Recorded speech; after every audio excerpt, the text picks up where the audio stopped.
Oh man, what's going on, Bill? How are you? Good. How are you, Bill? I'm making it. I'm super happy to be here. This is going to be awesome. I don't think you know how geeked I got when we were sitting over there on our channel, and I was Well, like, "I've got this thing," and you were like, "Let's do it." I was like, yeah, "Yes, do and it." here we are. So Yeah. not fully formed. We've done some brainstorming, but you guys, if anybody's even watching this thing, you're invited along for the ride. The too Yeah. Hi, long mom. didn't read. Exactly. Yeah.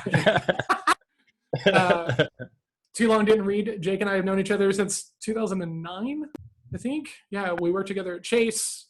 He went on to do agency stuff. I went on to do sales stuff. And now we're still just really close, right? And we know that accountability is important. Betting on yourself is huge. And there's a lot that goes into being successful that we've kind of figured out for ourselves. And so the goal of this is to up that up and share it with anybody who wants to come along with it. I'm really interested in the marketing stuff to learn from Jake, and he's interested in sales stuff to learn from me. And so the goal is to just crush some goals and help anybody who wants to crush their goals. So we're going to have daily check-ins that we will record, and you can watch those. And then on Fridays, whenever we do our resets and talk about our betting on ourselves and all of these things, those are going to be open, live.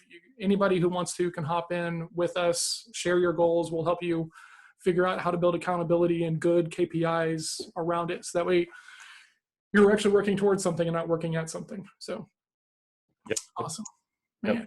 Love it. And I'm hoping, it's going to be super transparent so that you can see us fail a whole lot more than we succeed, because that's one of the things that you hear people say a Absolutely. lot, but you don't actually, people don't put that out there. So, Absolutely. Yeah. This is about being as open and as honest and as transparent as we possibly can, because you learn from the failure, right? No one tells stories about things that went awesomely well, right? It's about the adversity and the things you had to overcome on the other end of it that made you better. So that's what this is all about, right? Jake has got different plans and different goals than I do, and that's awesome, but he can hold me accountable. I can hold him accountable, and that's why we're here. yes, So if you're still yes. here, let's get into some nitty gritty. All right. Let's go deep tracks. Exactly right. Right. So So, I had a article I read yesterday about Warren Buffett. I had forgotten that he has this thing called an inner scorecard, and he tells people for investing that you need to be betting on your inner scorecard, not on your outer scorecard. And what he defines that is what other people hold you accountable to is the outer scorecard. It's kind of what the world around you wants from you. The mhm. inner scorecard is the one that you care about the most and what you should be working towards. So I thought that was a cool thing yesterday as I was getting ready for us to sit down and record this today, was to go, what's my inner scorecard? What am I going to grade myself on? Yeah, And yeah, one of the things you do really well is KPIs and betting on yourself and going, hey, yeah, but how can we make that measurable so that we can move someplace? And then one of the things that I kind of have a strength in is I have a strength in, not kind of, I'm trying to get rid of that language. I have a strength in is helping people connect to their inner scorecard and figuring out what it is. yeah. Well, I just think you can tell yourself anything, right? Yesterday I spent 2 hours, bag shopping because I kind of hit this wall. I just needed a break. I mean, this has been a pretty heavy week, and we'll talk about the things that I bet on myself for this week on very specifically. But you know, you're going to hit a wall, right? And it didn't really need to be as long as it did. I should have been a little bit more on top of my game of okay, cool, I've had a momentary diversion, let's get back on track. But Mm-hmm. that's hard, right? And that's where the accountability stuff comes into play, and the betting on yourself, because you Yep. know, Friday tomorrow, I've got a lot due, right? And if I don't do it all, then I lose my bet, and Mm-hmm. I lose everything. So Let's talk about that. But yeah, when you say betting on so yourself, what do you mean? so success is about prioritization in my opinion, right? And when you are saying yes to something, you're inherently saying no to something else, right? So I think that it's really easy to be busy and working at something and not really working in alignment to your goals. Mm-hmm. And you and I both know, because we read all the books, right? I'm reading a really great book right now where a lot of this idea is coming from, called the 12-week year, right? And it's really great because it talks about all the things that we know. The longer or the further out your goal is, the easier it is to not have to deal with it, right? And people talk about carrying your goals on you, having them in front of you all the time. Noah Kagan talks about it. All my coaches talk about it. So it's about prioritizing the stuff that's really, really important. So betting on yourself around the inputs that lead to the outputs leads us down that path, right? Mm-hmm. So we're trying to do both of those things. So for this week, right, I made a $100 bet on myself that I would do the following things. I was going to do 60 reach outs to get new people into my network on LinkedIn and Facebook. I've done 37 of those so far. So I've got some room left to do that.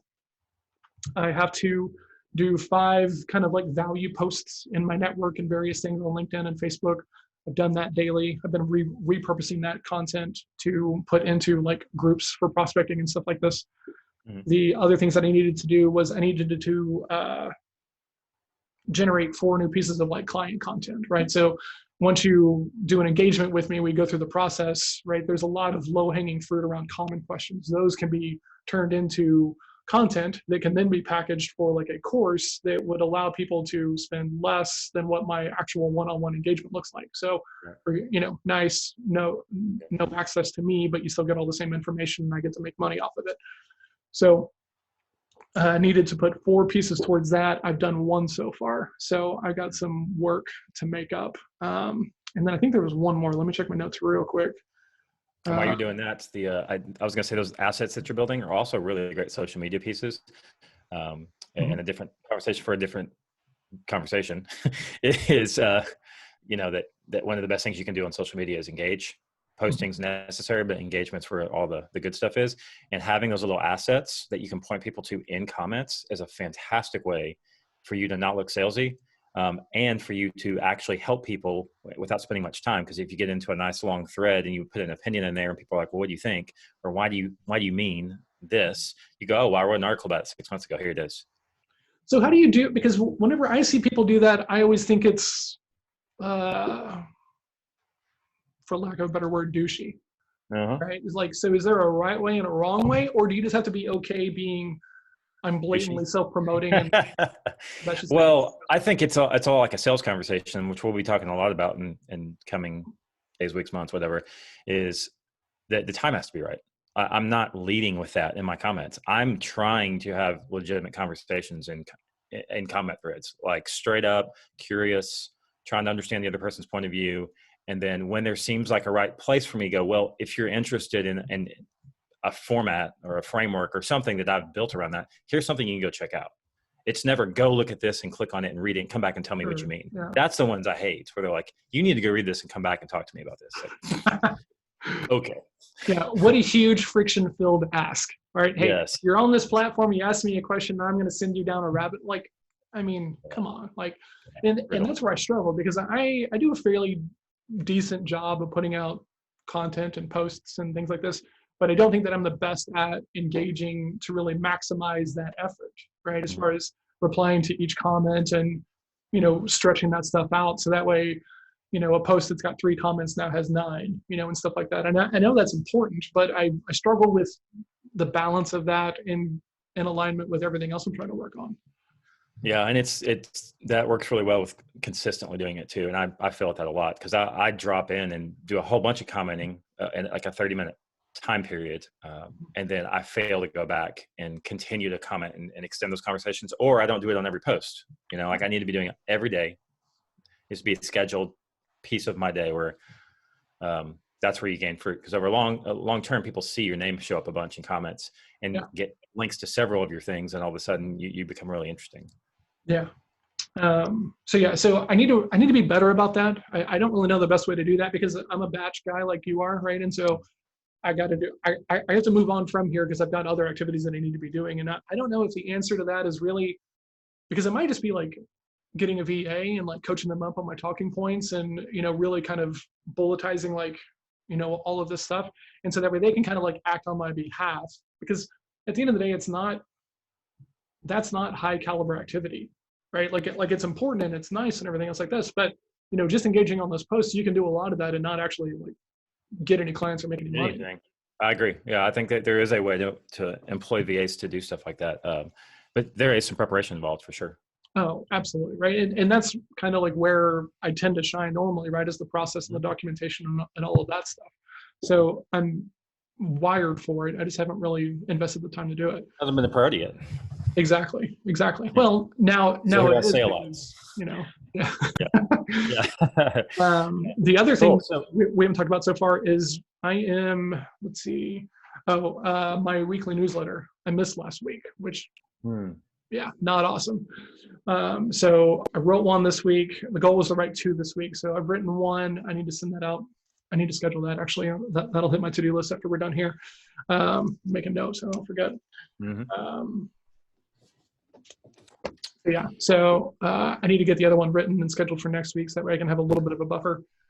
And then currently working with someone to kind of coordinate all my stuff on Facebook, right? Because we've got the podcast, we've got John Small Mountain, I have adapted growth, and then I've got my own personal. And the way that I normally do my outreaching and stuff like this is I do all my outreaching on my personal one, right? So I join all my groups on my personal account and everything else like this. And John Small Mountain is my personal brand that, for the sake of Facebook, it's very much business John and personal John. Yeah. So I'm resharing all that stuff, and those followings are growing, but I desperately need to get that stuff off of email, into email, because, man, email's mind control, in my opinion. Yeah. Like, if you can get into that inbox and be relevant, it's a matter of time. It's not if, right? It's when. And absolutely, like that's email's everything. Yeah. It's so funny. It's so funny how people just sleep on email all the time. Yep. And it's like, well, email is antiquated. Yeah, but so am I. I can still be like, I'm still effective in certain areas, right? So it's like, email is great if you're good at email. If you're crappy at email, it's like everybody else. But I think you can say that about social media. I think you can say that about ads. You can say that about websites.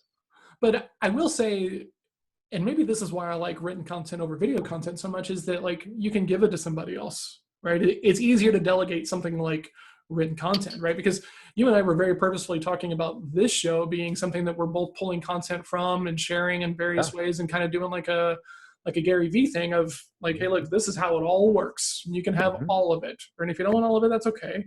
But I think there's value in that, right? And the cool thing about writing emails is you can give that to somebody else, right? You don't have to go develop the copy skill set.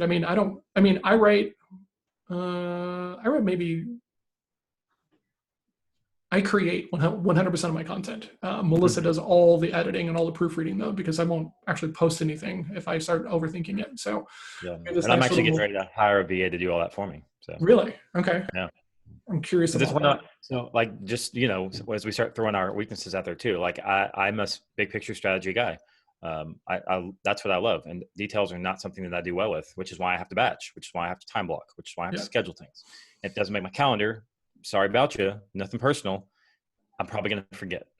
Yep. So I don't need to be the one editing my stuff because I'm not good at it. Number one. Yep. Forget the fact that I don't need to be spending my time on it. And that's the thing, right? I've been thinking a lot about where I feel really good about my businesses and projects and when I don't. And normally when I don't, it's when I'm feeling the pressure of having to do everything by myself, right? Mm-hmm. And thankfully, I'm not in that boat where I have to do it all myself, right? I've got really good connections to really good VAs. Melissa works on my team. There's other people on the podcast with me. You and I are doing this together. So I'm surrounded by like really great people. So there's no real need for me to like constantly put myself under that water, but I just do it so religiously. I don't even know why. I know and that'll be fun to unpack as we go through, because like we all have those kind of pull yourself up by your bootstrap kind of roots being Americans, and it's like there's some great things with that. There's also some really damaging things with that. Well, I mean, you got to be able to take the damage with the positives, right? I mean, you can't. I don't think you can go down the path of like trying to work on yourself or a company or anything like that and be like afraid of fear, and that's hard for me because I have a very high need to be technically correct, right? And I see this on every assessment I do, right? The show is obviously about DISC, so I'm a C on that scale, so I need to be technically correct, and that means that it's really hard to fail. But the minute I reframe failure as like this isn't something that I'm failing at, this is just a test, that makes it okay, right? So sometimes it's just digging in and finding the verbiage that you need to tell yourself to feel okay doing uncomfortable shit, right? Like I think that's a huge part of it. Like I don't really love conflict. I don't go running towards it. But once I defined what conflict actually is, it made it a little bit easier, right? Because if you're conflict averse, then sales is a struggle because you got to ask uncomfortable questions and you got to go for the no. You got to do all these things, and that's really difficult. Yeah, totally agree. Cool. So hold on. So let me finish up real quick talking about like the bet in this week and stuff. Oh, okay, you still got that. Okay. Yeah. So you put a lot in your week, by the way. I do have a lot in my week. It was too much, right? Because I've got clients and everything else, but I wanted to see how much I could do, right? And I'm going to get it all done because here's the thing. So on Friday, if I don't have everything done by the time I call it good, which might be midnight, depending upon the workload, I have to pay $100 to a cause that I do not align with, right? And we're going to leave that at that. I don't really need to get into what causes I'm going to fund or not fund. Right. But it's got to be hurtful, right? Because the other side of this is I'm in control of all of these actions. There's not anything in here that requires me to have to wait for somebody else or anything else like this. And this is really important when it comes to building out your goals and your KPIs and everything. Like, what do you actually have control over? What can you do this week that's going to make a change in your business? Mm-hmm. And if you build your goals around that stuff, right? I'm in charge if I do my 60 reach outs. I'm in charge if I do my 2 newsletters. I'm in charge of all of these things. So the only person who's going to make me not do those things is this guy. Yeah. Right. Yeah. So that's the thing, right? So when you build your goals around what you have control over, it builds confidence in the long run, right? Mm-hmm. A lot of people who don't have confidence around goal setting comes from the fact that they set goals terribly, right? Yeah. I want to make 20 grand a month. How did you even come up with that number? Right. And why is that important? Because anyone can pull an abstract. This month. Yeah. What's that? Like, is that even achievable this month? Why would you set a goal like that? Exactly, right? So when we goal set outside of ourselves, right, that's not always necessarily a bad thing, right? Because, having a big, wildly audacious goal is super important for your business, but what kind of inputs can you do daily and weekly and monthly that's going to move you towards that goal? And that's where the accountability comes in, right? Because I've done various forms of betting on myself for personal accountability and done it with different accountability partners, but you and I have kind of a unique idea about how to really incentivize this to really kind of take off, right? Mm-hmm. Mm-hmm. So you're my accountability buddy, right? So we're going to talk about our goals here in a second, but each week, whenever we formulate our bets, the other person gets to say how valuable those KPIs and those activities are to reaching our goals. And what that means is that it's either a 1, a level 2, a level 3 style bet. And so for us, the way that we've talked about this is level 1, you get 10% equity in your bet. Level 2 is 20%. Level 3 is 30%. So if I do all my things well, right, I just kind of ballpark this at a 10% bet because, it was an experiment. So if I do everything right, I don't have to spend my $100 on a cause I don't like, and I get $10 to go do whatever the hell I want with it, right? And what's really cool is that if you are working towards your goals, then your assets grow. And so then what happens is you take bigger bets on yourself, right? Mm-hmm. Like I want to be doing $3,000 weekly bets on myself at a 30% payout, because then that's $900 that I earned for doing hard shit, right? In my business and growing it. And I think that's important. Something you just said there, right? We do stakes, which is what we call it mm-hmm. in my accountability group. We set stakes for the end of the month, and they have to be painful, and we all get to question them. Is that's not painful enough? That's exactly. Not going to get you anywhere. But what's cool is one of the things that people discover when they put stakes down is a lot of people start with volume. They're like, I'm going to get all this stuff done, right? That's fine, and stakes may help you, but eventually what you'll do is you'll just burn out. Doesn't matter what the stakes are, you are mm-hmm. out of gas. Versus what you said there was bet on yourself to do hard things, not lots of things. Because that's the ones you need help with anyway, right? Mm-hmm. Yeah. The goal here is because I think that volume has a quality to it, right? Whenever it makes sense, but it doesn't always make sense, It's not the factor. Exactly, right? And that's where I get really frustrated with a lot of people who come from the marketing side of business, right? Because most marketers are very much spray everybody with everything and retarget them into oblivion. 9 funnels. Yeah. And I mean, I think the funnels have their place, and I like marketing and ads but man, some of the retargeting stuff that I'm seeing is just excessively bad. And, these guys are just setting money on fire, Yeah. I'm bragging about it. And bragging about it. Yeah, exactly. And brag, oh yeah, we spent $500,000 this month. Okay. Could you have gotten the same results for less? What's your ROI? Yeah, exactly. Where's that ROAS, bro? Right.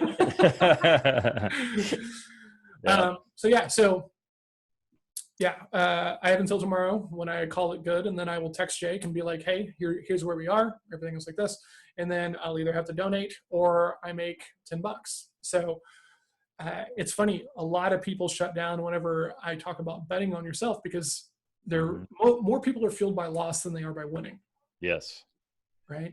Yes. Are you fueled by loss, or are you fueled more by winning? Loss.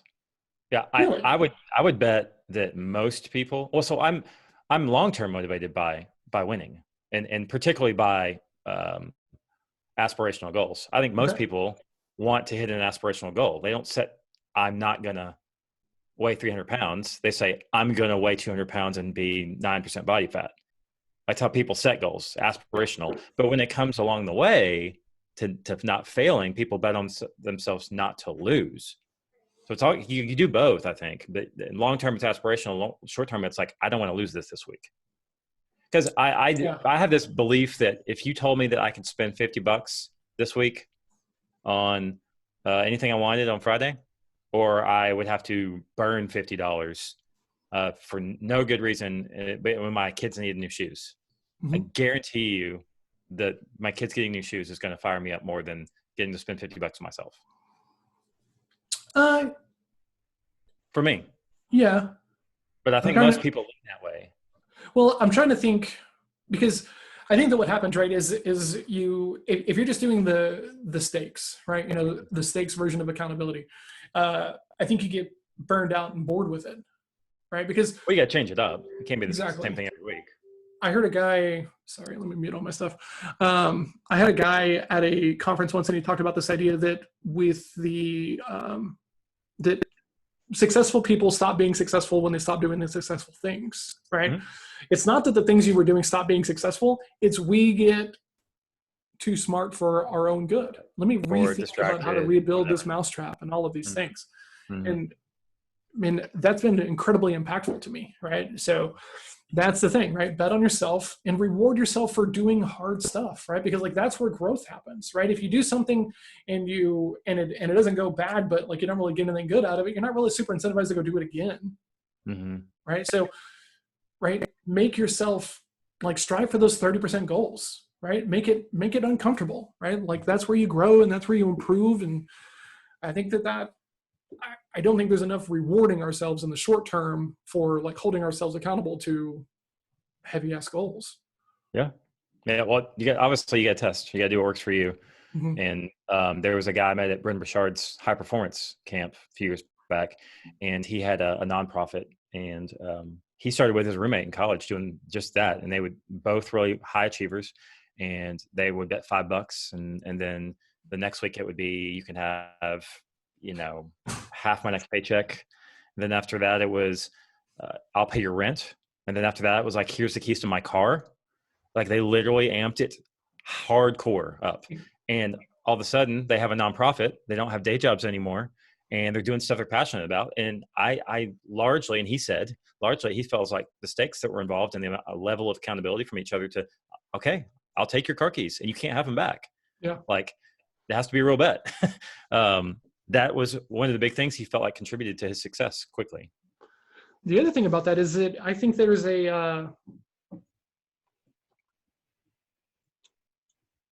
there's another component to accountability that I think a lot of people miss, right? Mm-hmm. And I talk about this a lot. I don't know if anybody has heard this before, but like I genuinely want to see you crush, right? Yep. Like I want to see you just absolutely destroy all of your goals and be like the Jake that we have both been like talking about. And I know you want the same thing for me, right? Mm-hmm.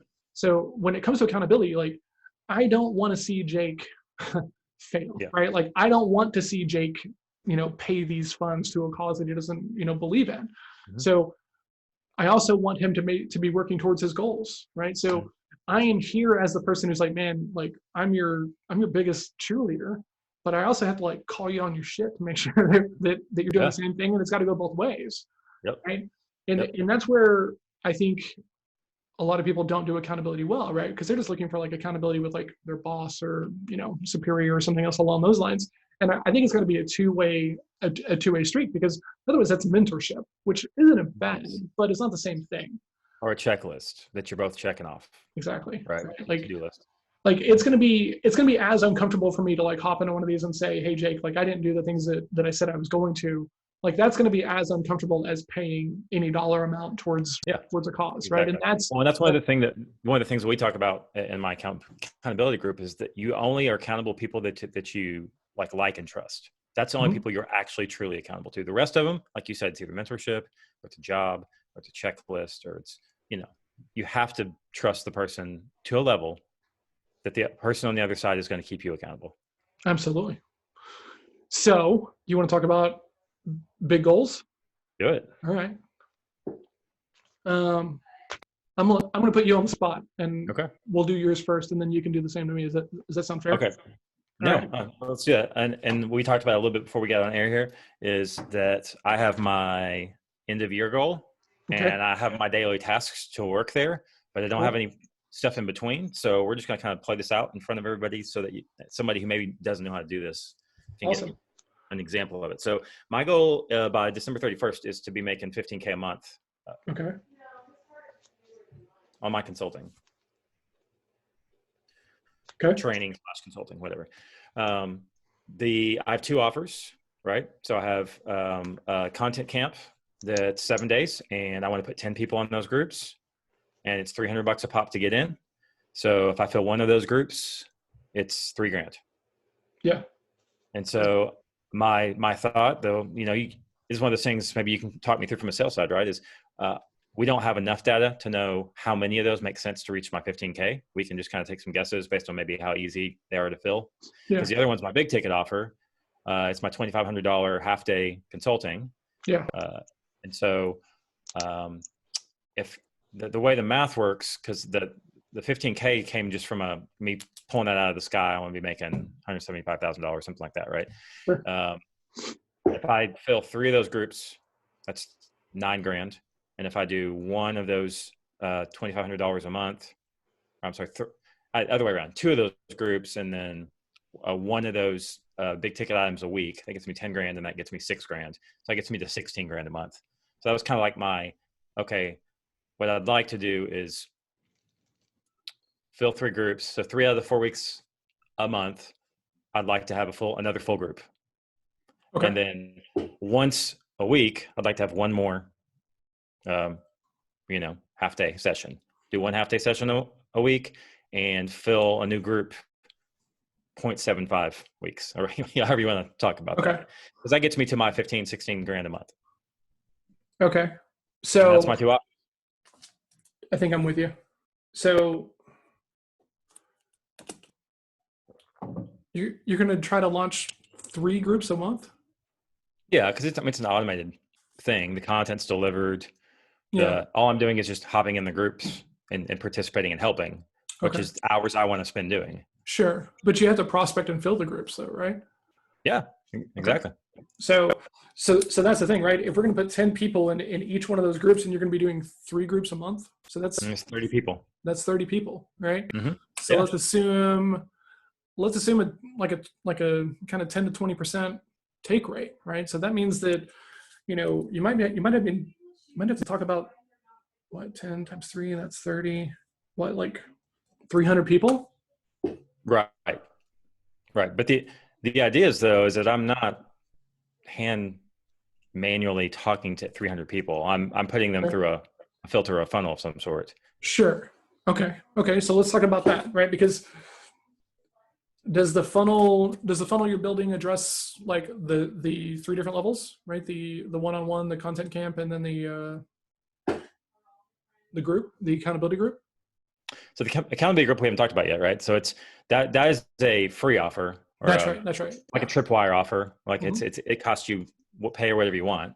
And that's what I'm going to be trying to fill. Okay. That's the one, because that's how I get people in. That's how people get to understand me. And then that way my close rate's hopefully not going to be 10 to 20%. It's going to be 40%. Yeah, absolutely. Significantly higher. Yeah. Okay. So my work is actually largely to fill the accountability group. So it's however many people I get 300 people in there. Okay. And hopefully if the close rate's higher, though, I only have to put 100, 150 people in there, close half of those. Yeah. Whatever the numbers come out to be. And that's what So what do you think, like your key, what's your biggest KPI towards like knowing that you're working towards that goal? Is it getting people into your free accountability group? Is it building the funnel that talks about all these things and building out all the automations and things like that, so that way you're not having to do all that? Like where do you think the biggest point of impact is for you, like in the next week or 2?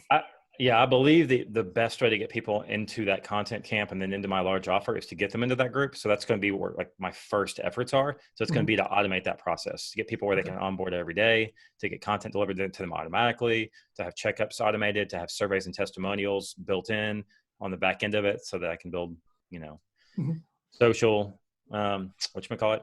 So that's my first. The second part of it is actually going out and then maybe running ads or doing specific outreach to clients I want to work with, things like that as a secondary model. Because I can automate most of the getting people into my accountability group and running a large piece of the accountability group. I can run those in 5 to 10 hours a week. Yeah. So do you think that like a weekly count of asks to join that group as like a KPI makes sense? It does. The question is, what do those asks look like? Right? Because some of them are going to be, hey, you'd be great for my group in the comments of some place. Some of them are going to be, articles on places that get a lot of traffic that have a link in the article. So there's going to be a lot of different ways to get that ask in front of people versus just because I think a lot of people will hear this and go, well, you have to ask them to be in the group. Yeah. Yes, but no. Kind of, but not. Yeah. So, and the reason I was to say, because you actually told me this last week when we were talking about this as a model, is this is an extremely low friction ask. Yeah. So I can go out and just put this as a link in an article, and it's so low friction. I can have a decent take rate. What kind of articles? Well, I'm just saying, like if I write blogs, if I guest on a podcast, if I'm any places I can get out in front of audience, that's a really easy ask, low friction. That it's not hard for me to ask. I can do it with a lot of confidence, and a lot of people will at least go check it out, watch the video, and go, "Oh, that's not for me," or "Wow, that's really low friction. I might try that." And you're building your group on Discord. Yes. Discord is where I'm working, and for those that don't know, Discord's like a WhatsApp or a GroupMe, but it's for gamers, so it's got a lot of cool tech in it involved. And John, you have a group there too, right? I do. Yeah. I'm really trying to figure out where I want my core neighborhood, because I'm blanking on what the real word is, should be, right? Because I've got 2 groups on Facebook. One of them is about culture because I'm obviously excited about culture and things like this, but everybody always has sales questions. So I have a sales group that I just launched on Facebook, but I need to be putting a lot more people into there, because then from there it's super easy to do value adds. Then I get into the email box, and then it's just like a matter of time, and hoping that an email hits a pain point, and then they reach out, and then offering on a consistent basis is what I feel like anyway. So I think the reason I used community as my community, if you will. So I actually think about my community as my email list. I really legitimately want my email list to feel conversational. I want to, when I get responses and stuff, I'm going to feature them out on social media and say, hey, look, see, I answer my emails, get some great questions here. Please respond to my emails. I respond to them all. It's kind of making that sort of the community, but then Discord being like the daily chat portion. And I picked that over Facebook groups because you challenged me on that, and several people did. They're like, why don't you just build a Facebook group? Because I feel like everyone else is doing it, and it's starting to feel like the lead generator conversation that you had on your podcast interview last week was like, everyone's doing a lead generator, everyone's doing a Facebook group, everyone's doing blah blah. That doesn't mean it's not a good reason to not do it, but it is something that made me question it and go, how can I make it feel more personal, right? Yeah, Facebook feels businessy now in a lot of areas, depending on how you use it and how you consume. And that's the major point, right? Because your view and my view are going to be pretty different, right? But then, if I'm sitting next to Melissa and I'm looking at her while she's looking at her, her Facebook's completely different than mine is, right? And that's kind of the cool thing about it. But it also allows you to build out your, really any of these platforms, right? Because the same goes for LinkedIn. You can build these platforms into whatever you want them to be, right? If you just want them to be social, relaxation areas, then you can build that. But if you're into the idea of social selling and doing more with less and everything else, then turn it into a business tool for yourself. Yeah, absolutely. And there's lots of people doing it well, so I'm definitely not poo-pawing it or anything, but Sure. but I just wanted to try something different. So That's fair. we'll see how it goes. I may end up with a Facebook group at some point. But Always we'll see how it test, goes. right? Right. So, okay. So how many people are you going to be at a minimum as like a baseline goal? Like how many people do you need to be reaching out to be like, hey, I've got this community. We're talking about accountability. We'd love for you to be there.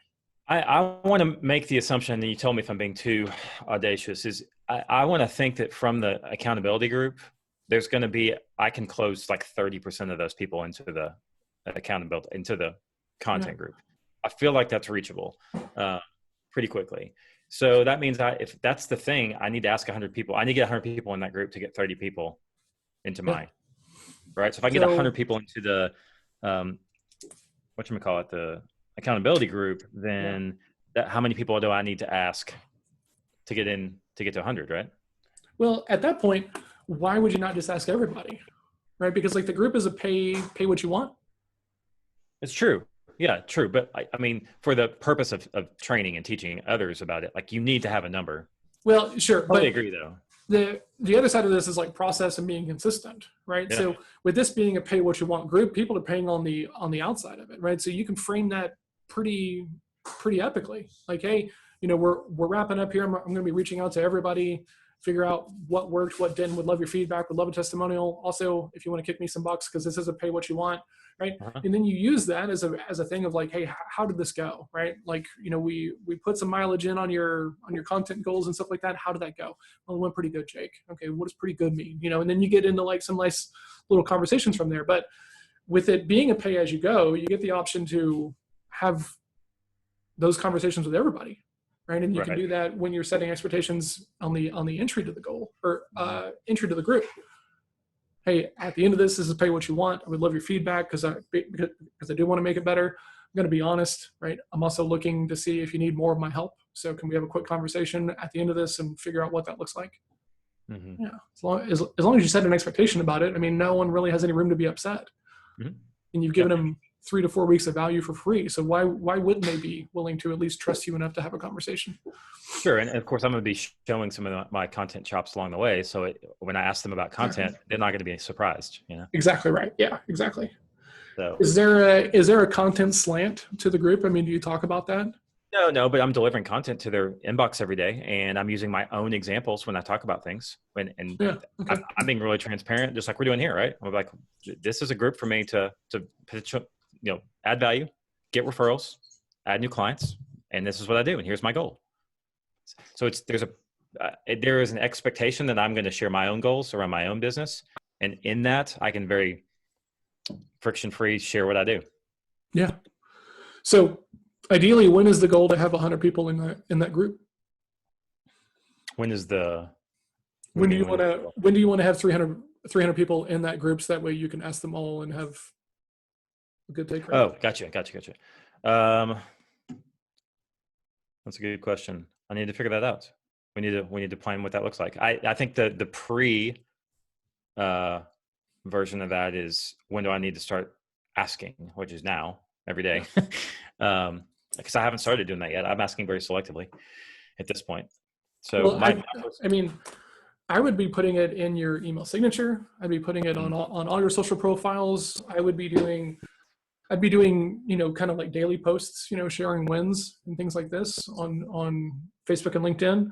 And that's going to be like your main call to action, because you get good engagement on your posts, right? So when you can speak to the many over the one, then that's going to be preferred, but you just have to do it in the right way, right? And in the absence of being able to speak to the many audience, then you have to go do the one-on-one route. So that maybe that's a good distinction too, right? Like, since I'm not going to be doing solely one-on-one asks, I'm going to be asking the many. Is that the measurement device? Like, how did I, because like you, right? You're doing value posts. Mm-hmm. Like I might have a version of that. It's like, did I put my daily post up with a win? Did I did this? Did I do this? Yeah, but I think the other thing though is the 60 outreaches for me this week were much more around, I want people in my network to see my value posts, instead of just I want to have lots of phone calls. right? Because it's difficult to get a phone call from a DM because like everyone's used to it now, and I feel like it's so hard to build like actual rapport. And so a lot of stuff that you and I have been talking about and I've been practicing with is just being like absolutely honest. Like, hey man, at this point, I'm supposed to ask you if you want to hop on a call, and I know that that's uncomfortable. So before I actually ruin your day and make that ask, is it okay if I share my big three with you? Right. And really kind of getting into that stuff, drawing the curtain all the way back. There's nothing to hide here, right? And I think that, and I'm working on this myself. I think I've got some sort of limiting beliefs around the idea that like sales is shameful, which is a little interesting because of how much time and effort I put into this skill set. But yeah, I'm journaling about it, and we'll go from there. So okay, so how many? We need to put some sort of goal, like when, like what is success? Is it 300 people in that group in 60 days? Because there's 30 days in a month, so 60 days would be. Should I start with one group? Should I try and fill one group first, to prove that I can fill the group? Well, I thought that the goal was to put everybody into the free accountability group, and then you're right. I was thinking of the content group. Yeah, you're right. Yeah. So I need to put 300 people in that group. Yeah. But we're guessing at this point, right? Yeah, exactly. We don't have any data, right? And the really interesting thing is we just have to guess at this point, right? And that's where the cool thing about like constantly looking at the stuff and holding ourselves accountable to it, because next week we might get in here and be like, man, Jake, those value posts got you nothing, man. Maybe we got to do some one-on-one asks. But what if, is it like 500 asks to get 300 people in like a super low friction group over the next 30 days? Is that the type of thing, or is it like 60 days, or is it less of them? Or because there is something to be said too for building a habit as a goal as you start, and then taking that data. My 60 outreaches this week was not really like the best goal, right? But like I just wanted to like see if I can maximize how much I was doing, right, and really kind of prioritizing. But honestly, man, it's been stressful trying to knock all this stuff out this week. So what I didn't really do was I didn't really do like a great job of figuring out a KPI based upon my assumption, right? If I reach out to 60 people, I should get this, right? Which is a breakdown of my goal setting, right? Because I'm normally fairly good at that. But the KPI is still a lagging indicator, right? It's earlier than like revenue, right? In a lot of cases, but there's still like a lag. So the KPI, right, or the OKR, depending upon what language you want to look at, is we need to get 300 people into this group, right? It's a free group, pay what you want. Well, kind of free, I guess. So how do we make sure that we're doing that well? And the first thing is put a deadline on it, right? So when do you want 300 people in that group? Realistically? Well, I'd love to have it full this time next month, Okay, so 30 days? Yeah, that's June 21st. Okay, so 30 days, 300 people. Yep. So does that mean by, let's see, June 21st would be 30 days, right? More or less, just for the sake of easy math. Yep. That's 75 people a week. 75 people a week. Okay.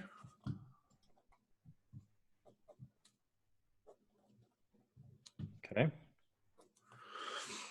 And by that same idea, we should probably have 150 or so people by the 12th? Right? That's roughly halfway in. It's on a Friday, so we'll be doing a longer one of these anyway. So 150 by the 12th.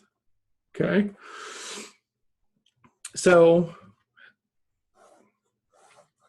do you think you can get 75 people a week just on doing value posts and engagement? Or do you think you need to do some asks? I'll need to do some asks, I think. That's the face I wanted to see. Awesome. Cool. No. How many asks do you think we should hold you to? No idea. Because I have no idea what my kind of soft kind of with the different outreach types, because I'm going to peg myself to 3 types of asks. I'm going to try and really hone those down as my tasks of. Yeah, that's fair. Let's see. Let's do that first. So the 3 types of asks are going to be like straight up manual asks. Okay. Right. Yeah. So that'll be one type. The other will be like value posts. And then talked about having a referral program. inside the group Mm-hmm. to just get somebody else to come in. Yeah. I think referral asks would be another Okay. good one. And I'm going to automate it. But I think there'll be an interesting mix of automation and follow-up manually. I don't think you should automate that. Yeah. I think that's part of the exit of the free group, right? What'd you work on? Did you hit your goal? I would love some feedback or anything else like this. Do you have any other big goals that you would like some accountability and some help on? Well, yeah, I would like this one. Okay, awesome. Well, We can my do this thought though again. was, yeah, I agree. I think it should be part of the exit interview. I also think that I can put a video together inside my Discord group and put it as a post that says, hey, here's what I'm offering. If you want to come back next month, don't pay a dime, just refer somebody in. If you're interested, here's the link. Yeah, Josh. And that's a way I can automate it, if you will. Okay, that's fair. I think you would see maybe more referral growth if you were having those conversations one-on-one, and that way you could ask around pain points around additional other big tasks that they need to. Well, my thoughts to do both. Yeah. Okay. Cool. Because I'll do it, beginning of the last week. I'll put that video up. Okay, so the video is just more about like setting expectations about like what the exit interview is going to look like. Okay. Yeah, that's a good point. And then if somebody wants to go ahead and make the referral, then they can. But then they've been set up for that exit interview.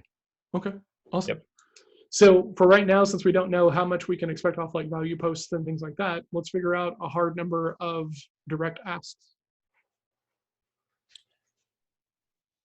How many people? 50 a week and leave 25 up to value posts and referrals? Something like that? Or are you going to do 50? Well, so here's where we're going to get down to the nitty gritty, right? Like, I don't like cold outreach. This isn't that cold. So I'm not as, feeling pushback in myself on it. But I also know that just from a pure task standpoint, that's the task I'm going to have to do in the morning, right after I've got up, after I've worked out, my energy level's high, Does the idea of like doing 50 outreach in a week make you uncomfortable? Doesn't, only that I'm worried that I won't get it done. Not that ask itself. I'm just worried I won't get that many done. Okay.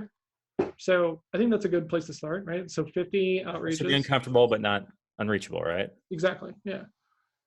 And then are you doing daily value posts? Yeah. Okay. I will. That I can do. I'm prolific when I want to be. That's not a problem. So what that means is that next Friday we can look at how much of the growth you got, right? And then we can establish a baseline and then kind of go from there. How many people you have in the group now? 10. 10. Okay. Yeah, they were handpicked. 10 people. Okay. Yeah, and this is my second month with 10. Okay. I mean, it's about 40% repeats. Oh, nice. Really nice. Mm-hmm. Okay, so what else, right? And the other thing is, right, is because, we call each other Bill, if you heard that at the beginning of it, because whenever we were in Chase together, we just got along so well that we just called each other brother-in-law, right? Because we just kind of. I don't know if you remember, was it Teresa? Is that who it was? Tamara. Tamara, that's right. Tamara thought we both were cute and would like flirt with us from time to time. That's we joked about getting married. And then she was like, well, I got John too. And so, we're going to be brother-in-laws. Okay. That's right. Yeah. I'd forgotten all about that. So there was a whole mix of stuff going on there. And we were like, yep, that's it. We're Bill. We're brother-in-laws now. Exactly. Yeah. And now we've kind of shifted that a little bit to like brothers in learning, right? Because we like the acronym, but, let's make it a little bit more rich.